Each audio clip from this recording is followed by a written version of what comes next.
What is up, YouTube? It is Joshua Figueroa with Hoop Central, episode 11. I am back. How you guys doing today?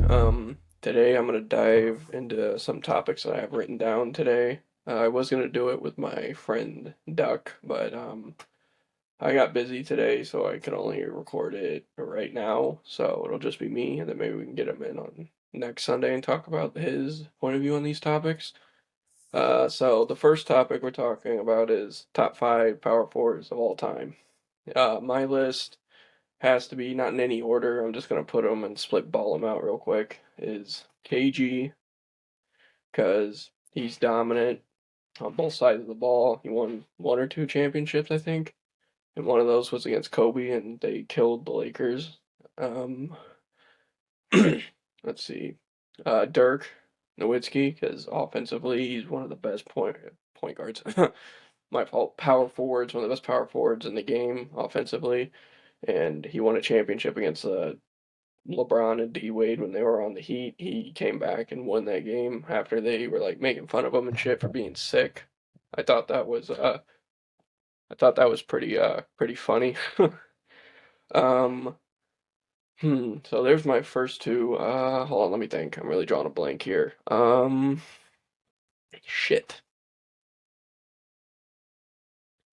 Tim Duncan. Tim Duncan as well. Because he's Mr. Fundamental.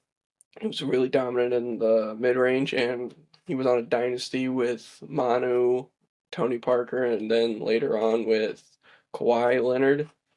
And that was a dominant dynasty for a while because Greg Popovich is a fucking goat, one of the best coaches of all time underneath Phil Jackson. I think he's definitely the second best coach of all time.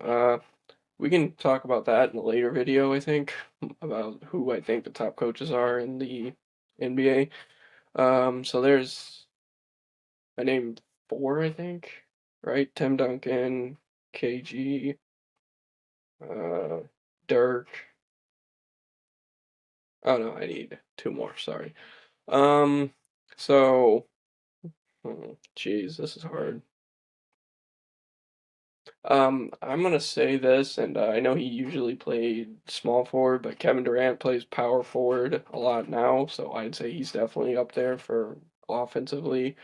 I know I might get hate in the comments for that, but I mean, I think KD's game is flawless, and no one can really stop him at all when he gets going on offense.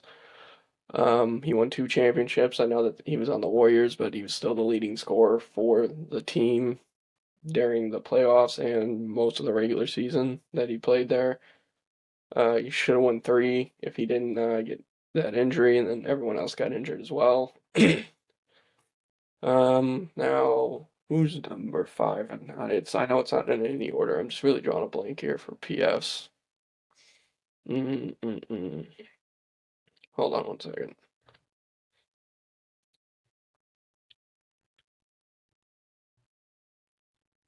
Oh, I got the last one. And I'd say just for his dominance right now, currently, he's a current player as well. Giannis, the Greek Freak, is unguardable, and even he got a little mid-range shot as well. So how do you stop that? I mean, you can build a wall, but I mean, even then, he can still break through that wall and fucking dominate. He's won a chip, he's won MVPs, he's had dominant years recently. I hope he can get back healthy and have another great year this year. But those are my top five power forwards of all time, I'd say. For now, I mean, like I said, not in any specific order.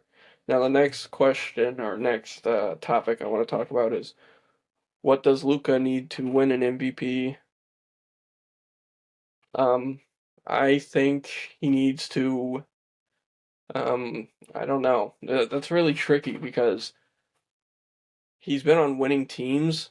So, I mean, I know he hasn't won and gone all the way yet in like the playoffs, but he's been on like the Mavericks most of his career. He just went to the Lakers a year ago, but he's been in the playoffs a lot, almost every single year. He just gets knocked out every year. But I guess I would say he needs a more positive record in the regular season to do that, like to be a top seed because the NBA seems to put it on most valuable player on the best team. So they want him to contribute to making them win, and then that's how I think you get MVP. Is you need to be winning as well as averaging insane stats. All right. But on that, I think maybe this year, if the Lakers can stay healthy and they have a pretty good roster with good bench players, I think they could definitely get an MVP for Luka if he can just keep playing at that like elite level that he was in Dallas, and he played pretty good last year, but we'll see. I think he has potential to win that. And next on our topic is, do you think LeBron deserves a DPOY? Um, I think he did in 2014. I think is the year when Marc Gasol won it over him. I think LeBron was doing way better statistically than Marc Gasol. I think he was dominant with getting blocks. He was doing just like really good on ball defense and off ball, and his defense was kind of changing the like how the game was impacted when he was playing it in that year. And I think he definitely got robbed by Marc Gasol. I don't think he I don't I don't see how Marc Gasol won that at all. Like I really don't. It doesn't make any sense. The stats, like I'm gonna pull up the stats. Hold on one second.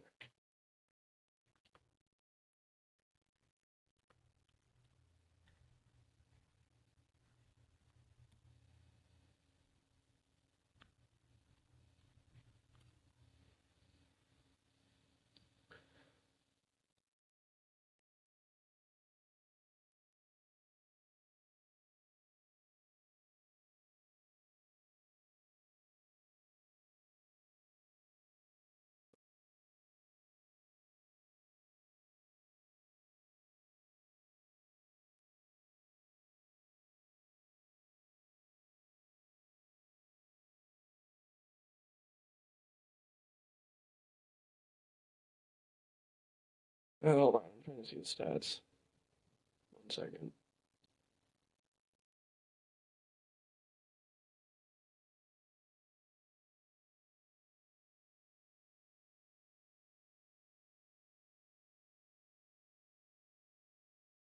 Here, share the screen.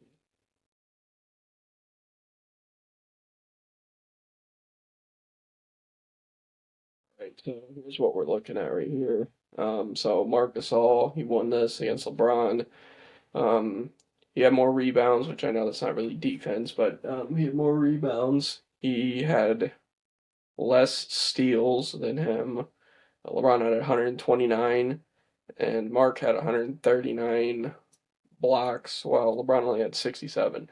So, and what it was saying when I was reading another article while I was trying to find this, excuse me, is that Marc Gasol was more of a defensive presence than LeBron was. And the stats show that, I mean, he does have 139 blocks, LeBron 67, but LeBron was more of a versatile defender. He wasn't more of a like actual like there to stop them defender. But I'd say I don't know, I definitely say LeBron got robbed. I mean, I know that the stats say here that Mark had more, but he's taller and that's he's always usually in the paint. LeBron would come out of nowhere and get like a chase down block or come off the weak side and block the shit out of people. Um, and Mark, I don't know. I think LeBron got robbed of this award, and I think they should definitely take that fucking shit away from Mark. But next topic that we're talking about, we're kind of going right through these right now. Next topic is James Harden better than D Wade? Um, Me personally, I mean, I'm not a D Wade or James Harden fan at all, so I'm gonna give you just my honest opinion. I think Harden has more like personal accolades, like he averaged 37 points or 36 points per game in the season when he didn't win MVP. He's won MVP, I think he won it once. He's also taken his team to like I think the furthest he got was the third round in the Western Conference Finals. But I would say D Wade though, because D Wade is a one of the best two-way players of all time.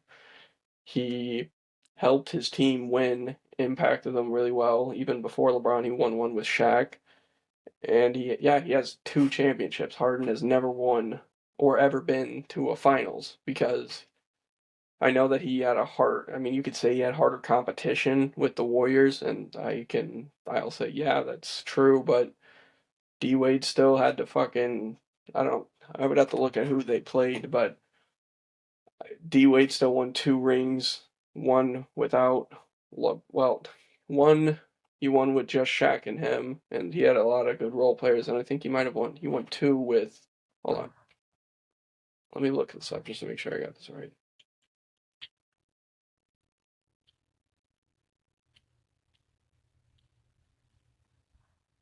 All right, yeah, he did have three. Okay, so he won two with LeBron, one by himself with Shaq. So he's won 3 rings. Harden hasn't won one. Harden has all these. He's a better offensive player, I would say. He definitely is more consistent. Made 600 threes in a season like Curry did. Not as efficient, but he still shot and made 600 threes, which is really insane. But I still think D Wade is still a better all around player. He can stop people on defense. He can shoot really well from the mid range at least. I mean, he had a okay 3-point shot. It wasn't his strongest suit as a basketball player, but he was versatile. He was quick. There's a reason why they called him the Flash. Hold on one second, guys. Excuse me.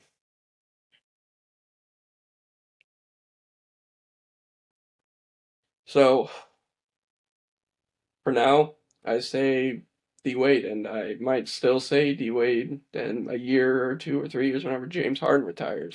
Because Harden's not doing anything anymore. He's on the Clippers. They have a stacked team that never is not injury prone. Kawhi's always hurt. James Harden's always hurt.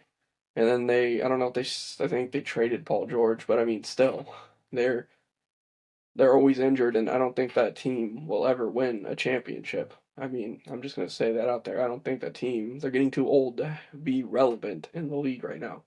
And I really like I said, I mean, I'm not biased towards either person, D Wade or James Harden, but I like how Harden played. I mean, I didn't really like the whole, oh, I'm gonna draw fouls, kind of like how Shea's doing now. But I mean, it's a part of the game, so you just got to accept it. He was dominant for 3 or 4 years that he was doing that. But the point is that D Wade is definitely still better to me. Harden is they're really close. If Harden maybe won like 1 or even 2 rings, I would put him above him just for how dominant he was on the offensive side of the ball. All right, here's to our next topic. What does Curry need to do to win a chip, or can he win another chip? Now, this is I don't know. He won that one in 2022, I think, his last chip without just him, Clay, and some role players. Um, I think what Curry needs to win a chip is he needs another person that he can like pass the ball to get like all the focus off of him so that uh, he can score more and still be effective off the ball and as well as on the ball. Because Curry, he runs, he's always moving, so he's always going to have a really good off ball game because of how he moves and his cardio workouts are insane. So Curry, I think he just needs like I would say a good center. Like the Warriors, ever since I've been watching them since 20 like 15 and 16 and further and when they started making playoff runs. Excuse me. They've never had a sorry about that. They never had a valid big man. Like they had Anderson, Varejao, Andrew Bogut, Boogie Cousins when he was not relevant anymore and tore his Achilles. I mean, they've never had Jonathan Kaminga. I mean, he's a good power forward. I wouldn't even call him center, but he's a good power forward, but he's inconsistent. I mean, they have Draymond too, but he's getting old. I think what they really need is a good center, and I would say another player caliber of like Klay Thompson, because Klay really helped him in that 2015, no, 2014-15 season when they won it. I'm pretty sure. Yeah, he really helped him. He needs another shooter or another person to take all the attention off of him, and I could see him winning a chip. And but if I'm being real, do I see Curry actually doing it? I don't want to be a doubter or a hater, but I don't think Curry's going to win another one before his career's over. He could stay in the league as long as he wants, kind of like LeBron. if he does the right stuff for his body, he could stay relevant because he's doesn't rely on athleticism or his quick first step to do anything. He's a shooter, and he doesn't miss. That motherfucker, once he's on, he does not fucking miss. So, I'd say they just need to rebuild a decent, like, oh yeah, wait, shit. He also sells Jimmy. So yes, if they just get like a good big man, I forgot about Jimmy. If they just get a good big man and they run through him, Jimmy, I think they could be really fucking dominant, honestly. So I forgot about Jimmy. So let me retake that last statement or a couple statements ago. Yes, I think he really could win if he just gets another like really good, not really good, like a good role playing center that's like really decent. That can get rebounds and pass the ball up the floor and set picks for Curry to get open off ball and whatever the hell else they need him to do. But I think we just need a really good big. That's all. Um, let's see. One more thing that I want to touch base on is it's not about basketball, but I would really like to know your guys' opinion if you guys like when Duck is here or if you do not like when Duck is here. Because I like talking to someone else. I think the flow goes way better, and I'm just trying to do what's best for my channel so that you know I can get more views and keep posting more so that I can do this full time is definitely the point of what I'm trying to do. Because I love basketball and I want to state my opinion and I want everyone to know my opinions. But yeah, let me let me know what you guys think because I could get more people on or other people like my brother would definitely be interested in coming on the show with me and talking about basketball or other people from work I've talked to, they would definitely like to come on and talk, and we can all hear all their opinions and thoughts and stuff like that. But other than that, I'm going to, I think I might have one more topic. Hold on. Hold on one second.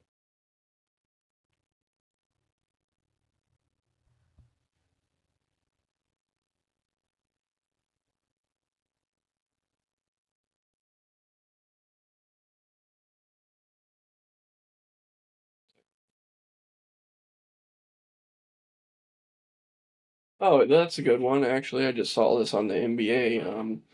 Is SGA OKC's best player ever? Um, I'd say he's really close, if not there already. I would say yes. He definitely is probably their best player for winning a chip, winning MVP, and then winning the finals MVP. He's solidified himself as one of the best players of all time for OKC. But I still think from an offensive standpoint and how long he was there, Kevin Durant is still the top player from there. Still the top player to play at OKC. Now, if Shea does this another year, and I'm not saying wins the championship or the MVP, but if he, well, no, I'd say winning a championship or winning the MVP again and averaging those insane numbers, I would definitely say that you could put him as the OKC's best player of all time. But I mean, you still have like Ray Allen played there. I mean, I know he wasn't as dominant, but he was still a really good player for them. Or Gary Payton is still a really top tier point guard that played for them, or Westbrook, or I mean, I wouldn't put James Harden in there. He was a good six man for them, but he didn't really develop until he went to the Rockets. So, I mean, I would say that there's still a lot of good competition, like, or Sean Kemp. I mean, with the Supersonics, I know it's not the same team, but they relocated to OKC. But Sean Kemp was definitely up there too, or who else is there? I used to be a big OKC fan when Durant played there, but I'm a Durant fan and regrettably a Bulls fan right now.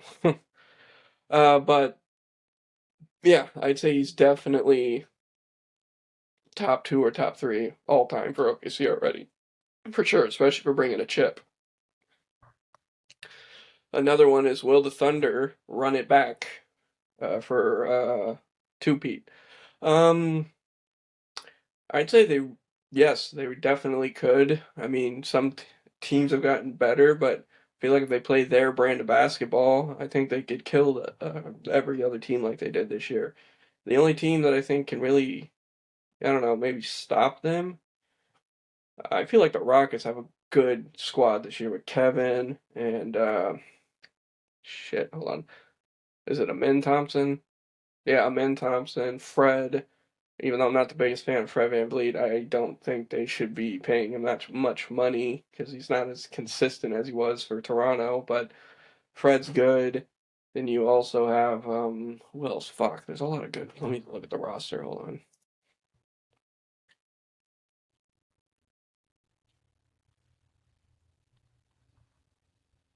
Oh, Shingun. Fuck yeah, and Shingun, really good fucking Jokic type of player. He's not as good as Jokic, obviously, but I feel like the Rockets and definitely the Nuggets could give a problem for SGA. And even if not, the Pacers, I think, would have beat the Thunder if Halliburton didn't go down in the first quarter with like only 3 minutes of playing with an Achilles tear. Like I think they would have killed them. But I'm gonna wrap it up for this video. I'll see you guys in the next one. I think Duck will be here for the next one. Like I said, it's just I got busy during the day today and I didn't really get to contact him or ask him when he was free. But we're gonna be uploading every Sunday, so I'll see you guys next Sunday. Peace.